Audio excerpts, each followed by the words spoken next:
이 에베소서는 사도 바울이 기독교 신앙의 아주 중요한 이해를 우리에게 소개하고 있습니다.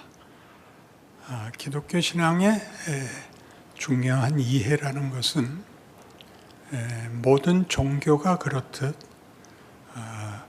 신앙의 대상과 그 대상을 경배하는 이들의 정체성과 운명을 말하는 것입니다. 우리가 종교에서 보통 바라는 것은 도덕성과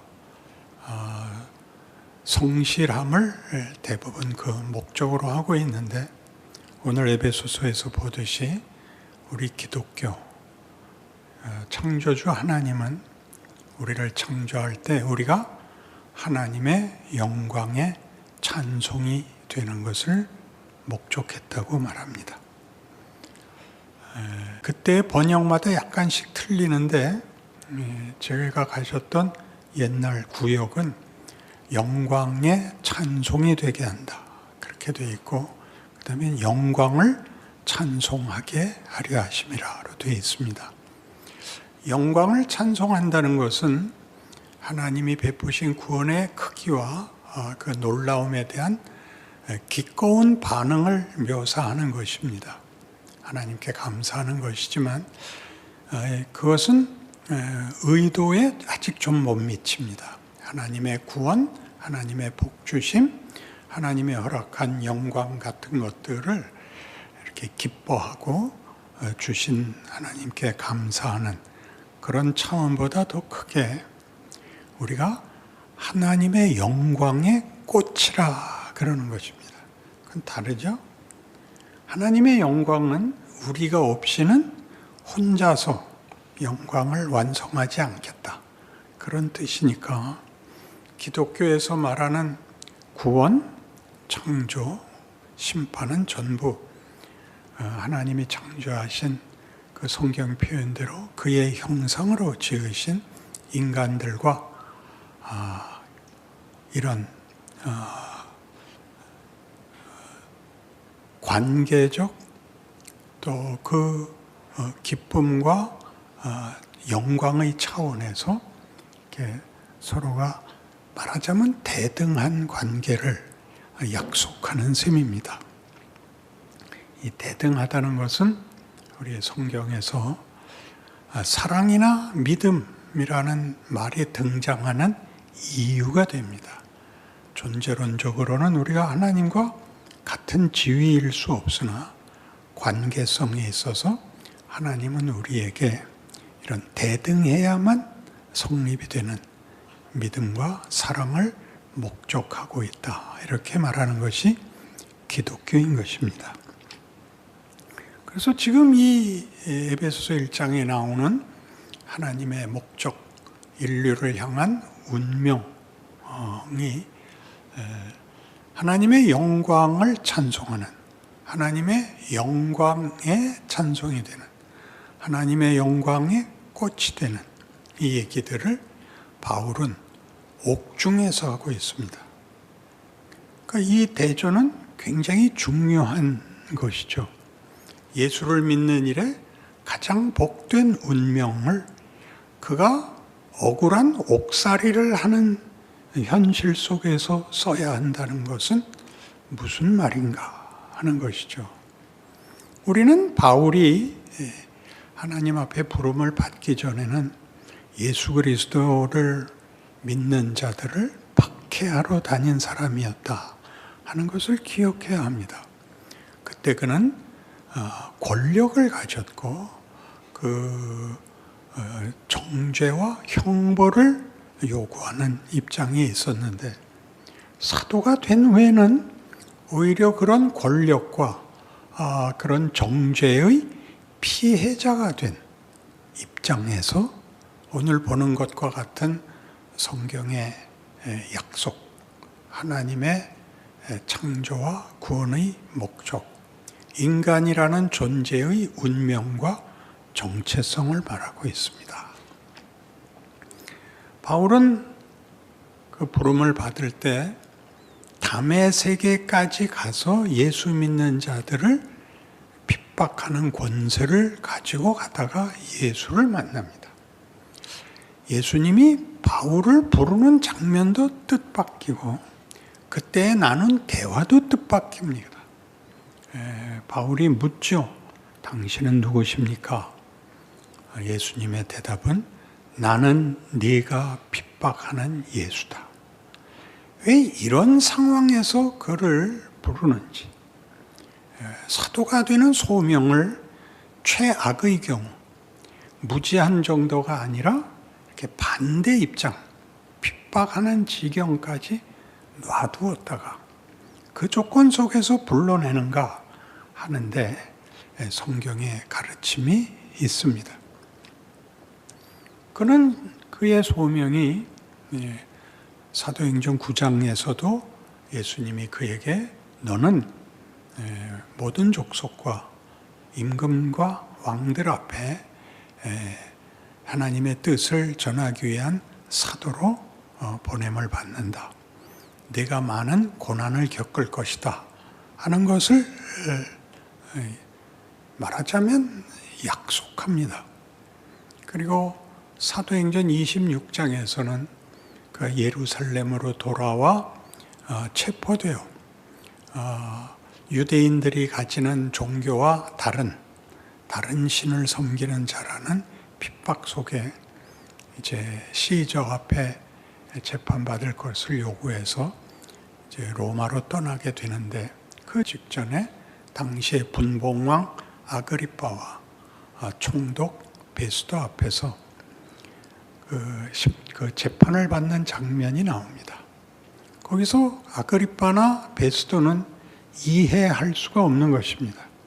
이렇게 멀쩡한 사람이 왜 죽었다는 것은 로마 세계에서 로마 시민권자들에게는 절대 행하지 않는 열등한 민족에게만 그리고 최악의 경우에만 주어지던 형벌을 받은 일을 증언하고 다닌다는 사실에 대하여 너 미친 것 아니냐라는 말도 듣게 되고 마지막으로 도대체 네가 하고자 하는 말이 뭐냐? 바울이 이렇게 얘기합니다. 이 쇠사슬에 묶인 것을 빼고는 두 분이 다 나와 같기를 원합니다. 이렇게 얘기합니다. 원래 세상에서는 어떤 좋은 것을 얘기하려면 그게 꼭 권력의 뒷받침이 있어야 됩니다. 왜냐하면 세상은 뺏어야 자기께 생기는 질서 속에 있기 때문입니다. 어떤 율법사가 예수님께 물었었죠. 계명 중에 제일 중요한 것이 무엇입니까? 그러자 예수님께서 10계명을 2개로 이렇게 나누어서 그 모든 율법의 최고의 요약, 핵심을 이렇게 말씀하셨습니다. 네 마음과 뜻과 정성을 다하여 주 너의 하나님을 사랑하라. 둘째는 네 이웃을 내 몸과 같이 사랑하라. 이렇게 가르쳤습니다. 굉장한 가르침인 것이 이 둘을 우리는 할 수가 없습니다. 우리의 신은 사랑의 대상이 아니고 또 그 보상이 사랑 정도가 아니고 힘이어야 되는 세상을 살고 있습니다. 우리는 경쟁 사회에서 이겨야 됩니다. 그리고 더 해야 됩니다. 내 필요를 채우려면 이웃의 것을 뺏어야 됩니다. 세상에서는 자유경쟁이라고 표현하지만 말하자면 우리는 스스로 우리의 필요를 채울 수 없습니다. 이런 세상에 예수님이 오셔서 우리를 영광으로 불렀다고 얘기를 합니다. 우리의 영광은 싸워서 이기는 영광인데 승리와 경쟁에서의 승자의 몫인데 예수는 죽음으로 영광을 우리에게 증언하고 있습니다. 여기가 바로 우리 모두가 신앙생활을 하면서도 우리의 믿음이 권력이 되기를 바라는 끝까지 떨쳐버리지 못하는 대목일 것입니다. 사랑이 뭐길래 이런 모든 것, 힘과 경쟁에서의 승리를 제외하고 사랑을 제시할 수 있는가 하는 것이 우리의 가장 중요한 질문이어야 됩니다. 보통은 이 질문을 안 하고 그런 것들도 다 승자의 윤리가 되기를 바랍니다. 넉넉해서 사랑하는 것으로, 넉넉해서 봉사하는 것으로, 그렇게 기독교를 스스로 꿰어 맞추고 있습니다. 그래서 어려운 삶을 살지만 내가 신앙이 부족해서 이러는 거야. 내가 좀 더 진정한 신앙의 경지에 올라가면 하나님이 나에게 보상해 줄 거야. 이런 생각들을 우리는 떨쳐버리지 못하고 있습니다. 그런데 성경이 얘기하는 사랑은 말하자면 이런 식으로 요한일서 4장 18절 같이 사랑 안에 두려움이 없고 온전한 사랑이 두려움을 내어쫓나니 두려워하는 자는 아직 사랑 안에서 온전하지 못한 것이니라 라고 얘기합니다. 두려움이 왜 사랑을 설명하는 데 있을까요? 우리는 조금 전에 본 바와 같이 인간은 하나님을 외면하고 떠난 순간부터 경쟁 질서밖에 남은 게 없습니다. 그러나 하나님이 하려고 했던 건 뭐냐 하면 이 사랑의 교제입니다. 거기엔 뭐가 특별하게 대조가 되느냐? 거기엔 폭력이 없다 이겁니다. 폭력이 없다는 것은 관계를 맺고 존재하는 문제에 사랑이란 이 공포, 이 경쟁, 이 싸움이 없는 관계를 말합니다. 그러니까 우리의 신앙마저도 그것이 윤리가 되고 그것이 명분이 될 때 대부분 기독교적 핵심되는 이해를 놓치는 게 뭐냐 하면 분명히 성경이 말하는 명분을 제시하는데 거기 아직도 공포가, 폭력이 있다는 거죠. 여러분들도 많이 들었고 써먹었던 말 중에 교회에서 제일 많이 쓰는 우리의 용어인데 내용이 우리 것이 아닌 것이 있습니다. 우리 교회는 사랑이 없어. 이런 말을 무심코 합니다. 이게 무슨 뜻일까요? 당신은 왜 기도 생활을 하지 않아? 이런 말을 무슨 권리로 하나요? 이런 것들을 우리는 제 질문이 오히려 더 당황스럽죠. 예수를 믿는 것이 권력이 되고 명분이 되어 내가 누구에게 뭐라고 할 수 있다고 생각을 하죠. 누구에게 뭐라고 하는 것이 기독교 신앙의 본체가 아니라 기독교 신앙은 내가 나가 되는 것입니다. 내가 나가 된다는 것은 하나님이 우리를 하나님의 상대역으로 만들었다는 걸 아는 것입니다. 하나님은 다윗이 열심내서 한 헌신, 기도에, 소원에 이렇게 답변하시죠. 나는 궁궐에서 사는데 저 법궤는 천막 속에 있습니다. 내가 하나님을 위해서 성전을 짓겠습니다. 그러자 하나님이 나타나셔서 뭐라고 꾸짖으시냐 하면 야, 어떻게 내 필요를 네가 채우냐? 내가 하나님인데 나한테 모자라는 게 있고 핍절한 게 있고 그걸 네가 때운다고? 넌 네가 짓거린 소리가 얼마나 말이 안 되는 소리인지 몰라? 이렇게 얘기하십니다. 알아들으시면 윙크를 한번 하실까요? 우린 도대체 하나님께 내가 뭘 해드릴 테니까 나에게 무엇을 주십시오라는 상거래를 하고 있느냐 하는 것입니다. 하나님은 우리를 하나님의 기쁨으로 삼으며 그 기쁨이 이렇게 둘 간에 일어나는 관계성, 우리 음악을 늘 내가 인용하는데 혼자 아무리 노래를 잘 불러도 혼자는 화음이 생기지 않는다. 그건 상대가 있어야 된다.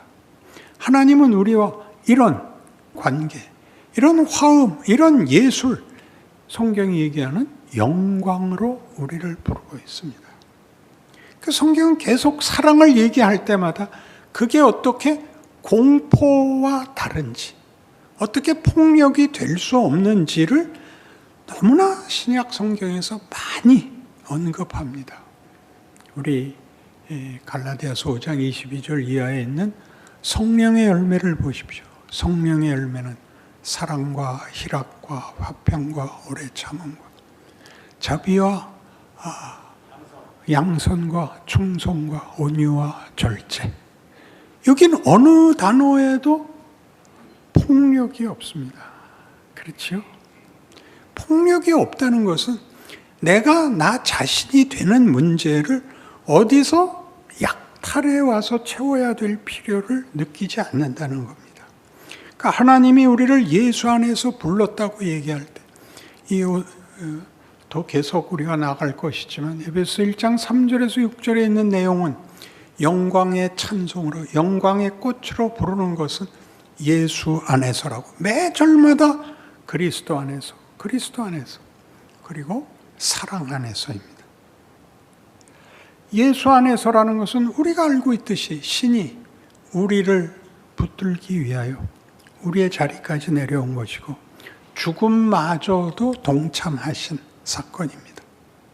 하나님은 우리라는 존재를, 우리라는 정체성을, 인간의 운명을 이렇게 하나님이 함께 하겠다고 역사에 개입하시고 증언하신 것이 기독교입니다. 우리는 끝없이 우리의 인생 속에 등장하는 여러 시험 속에서 허우적거립니다. 그러면 하나님이 우리를 사랑하시고 이런 운명을 약속하셨다면 왜 인생이 고달프냐? 이 답도 성경에서 찾아야죠. 왜 고달프냐? 우리는 생존 경쟁이라는 세상 질서 속에서 큽니다. 세상이 이웃에게서 뺏어가겠다고 하는 것들이 진정한 가치가 없다는 걸 배우는데 일생이 걸립니다. 그건 하나씩 배워가는 것입니다. 미워해야 되고 싸워야 하고 저주해야 되는 것들이 인간에게 아무 쓸모가 없다는 걸 실제로 배우는 수밖에 없습니다. 하나님이 오래 참으셔서 우리를 만드십니다. 우리를 편안한 기쁨의 순진한 대상으로 요구하는 것이 아니라 주고받는 대상으로 요구하기 때문입니다. 여러분들 손자, 손녀를 낳아보시면 애들이 안 크기를 바랍니다. 이제 크면 말 안 듣거든요. 그러니까 이쁜 게 오래 가기를 바라는데 애가 안 크면 여러분 최고의 걱정을 해야 되죠. 어떤 병에 걸린 것도 다 괜찮은데 안 크는 건 큰일입니다. 여러분의 자식이나 손주가 거짓말을 안 하면 병원에 가야 됩니다. 거짓말이란 다만 나쁜 것에 불과한 것이 아니라 크면 산다는 것을 정직한 것으로 다 표현할 수 없다.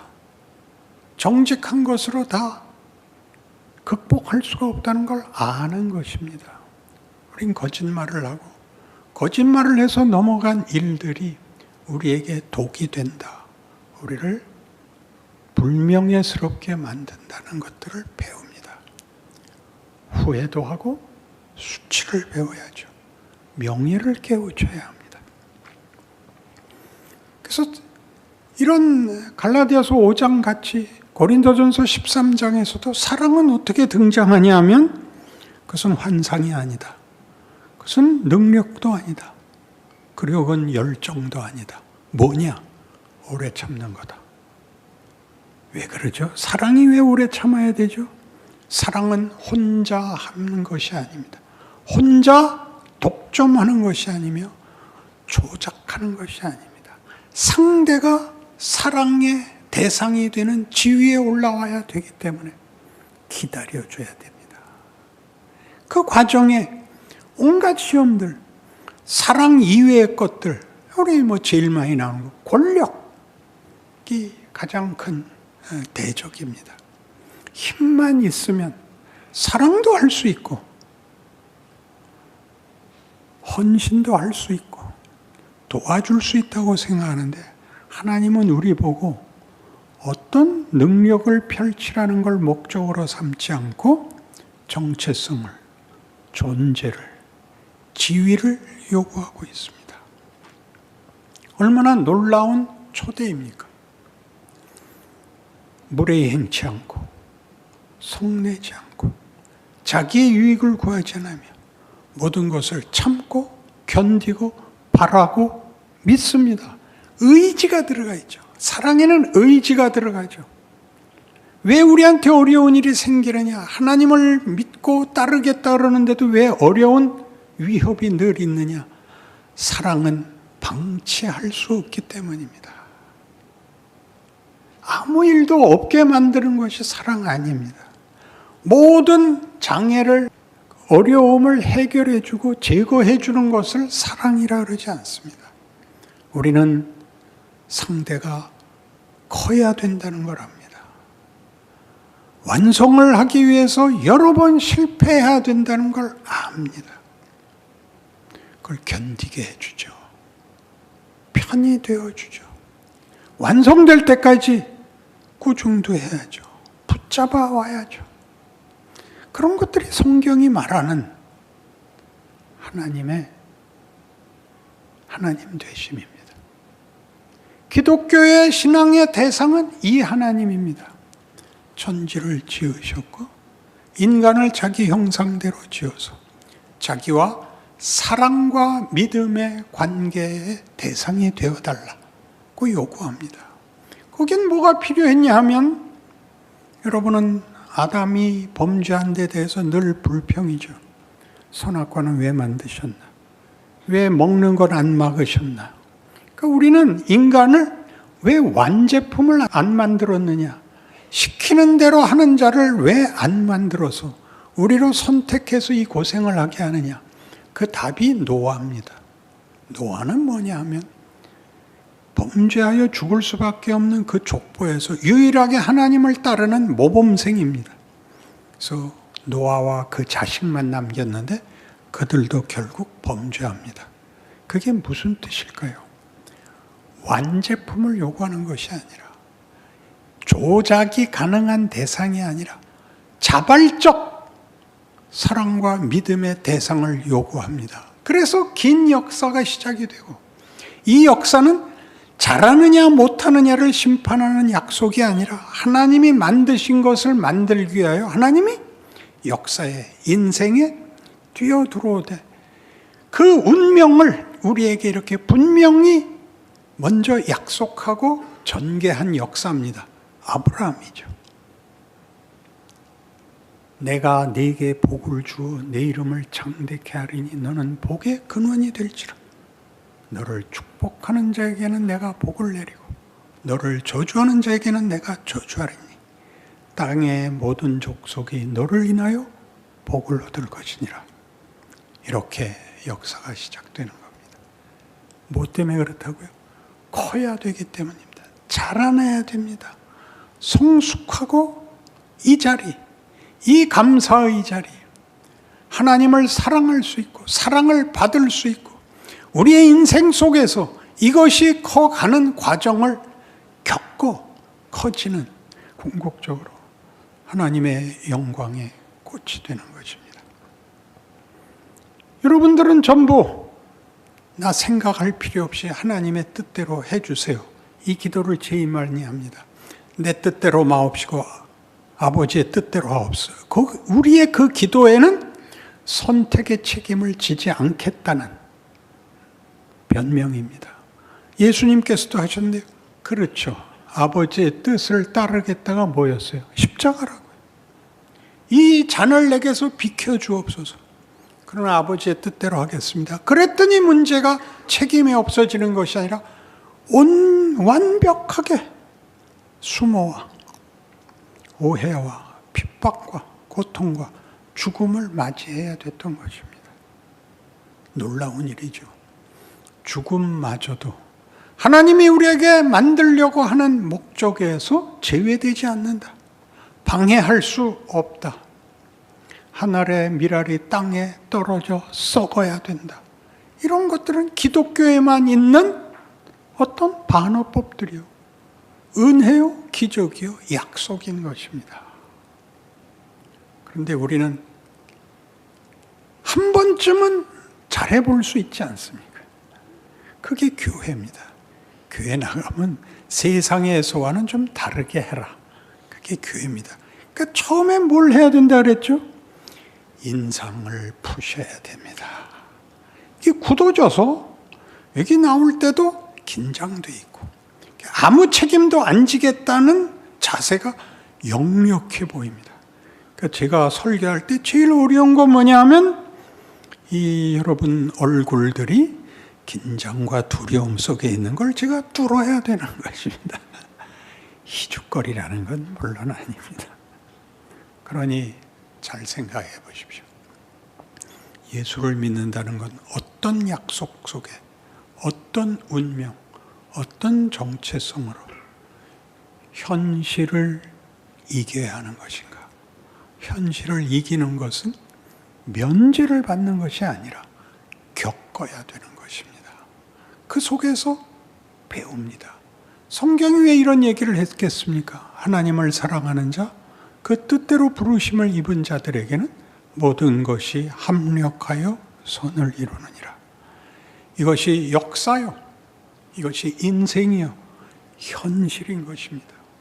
신앙은 우리끼리 모여서 어떤 종교적인 행사를 할 때만 들어가는 것이 아니라 우리가 거부하고 이해할 수 없고 어떻게 해결할 수 없는 모든 것이 하나님의 지혜와 권능, 십자가가 믿지 않는 자들에게는 미련한 것이요, 믿는 우리에게는 하나님의 능력이요 지혜니라를 기억하는 인생을 사는 것입니다. 이 약속과 운명에 대한 여러분의 믿음이 여러분이 매일 맞이해야 되는 위협 속에서 여러분을 견디게 하고 키워줄 것을 믿습니다. 기도하십시다. 하나님 아버지 은혜를 감사합니다. 우리를 하나님의 가장 큰 영광으로 목적하셨습니다. 우리가 겪는 이 이해할 수 없는 현실이 하나님이 우리를 그 큰 영광을 만들기 위하여 우리를 도전하시고 인도하시고 지키시고 깨우치시는 하나님의 권능임을 믿습니다. 우리도 힘을 다하여 우리의 인생과 현실을 감당케 하옵소서. 울어야 하고 웃어야 하는 모든 일들이 궁극적으로 하나님의 선하심과 권능 아래 있다는 사실로 인하여 하루를 반복해서 책임 있게 살아내고, 그래서 점점 더 많이 찬송과 기쁨이 있게 하여 주시옵소서. 예수님 이름으로 기도합니다. 아멘.